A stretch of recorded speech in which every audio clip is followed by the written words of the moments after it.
안녕하십니까. 탱탱구리 채널입니다.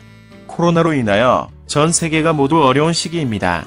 정부의 방역 조치를 준수하시고 항상 마스크 착용 잊지 마시기 바랍니다.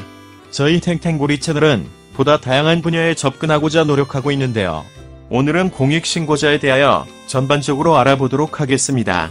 구독과 좋아요는 탱탱구리 채널의 부역과도 같습니다. 영상이 도움이 되셨다면 구독과 좋아요 꾹 눌러주세요. 공익신고자 보상금 280억 원, 280억 원 vs 2억 원. 전 현대자동차 직원이 이번에 미국에서 280억 원을 받게 됐어요. 자신이 다니는 회사 자동차에 문제가 있다는 걸 공익신고해서 받게 된 거예요. 공익신고. 몸담은 조직의 비리나 불법 행위 등이 있으면 그걸 언론 등 외부에 알리는 거예요. 주로 국민의 건강과 안전, 이익을 지키기 위해 조직 내부에 양심 있는 사람들이 해요. 무슨 문제가 있었길래? 현대, 기아차 일부 엔진에 문제가 있었어요. 고속도로를 달리던 차에서 불이 나는 일이 반복된 것. 일부 차량을 리콜하긴 했지만 당시 품질 전략팀 부장이던 김광호 씨는 회사가 이런 결함을 숨겼다는 걸 알게 됐고요. 회사 감사실에 신고했지만 1년이 지나도록 아무 조치가 없자 미국과 우리 정부에 제보했어요. 하지만 회사에서는 내부 문서를 유출했다는 이유로 해고당하고 검찰 조사까지 받아야 했고요. 280억 원은 어떻게 받게 된 거야? 미국은 공익신고자의 제보가 얼마나 중요했는지에 따라 과징금의 일부를 포상금으로 주는데요.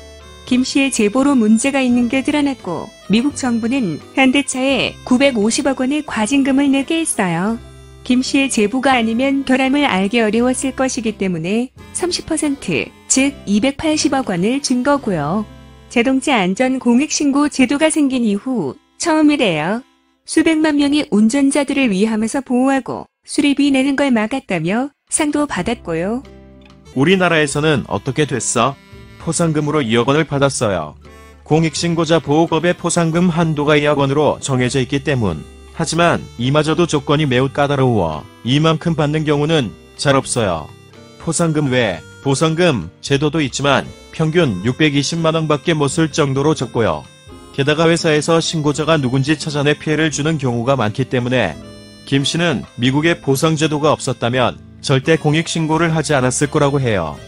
국민권익위원회는 공익신고를 한 사람이 신고했다는 이유로 소송을 당하면 재판에 드는 비용, 구조금을 주는 등 노력을 하고 있는데요.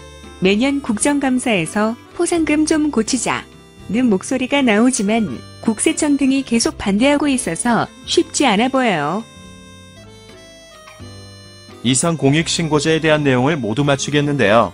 영상이 도움이 되셨다면 구독과 좋아요 꼭 눌러주세요. 그럼 오늘도 행복하고 즐거운 하루 되십시오. 탱탱구리 채널 끝까지 시청해주셔서 감사합니다.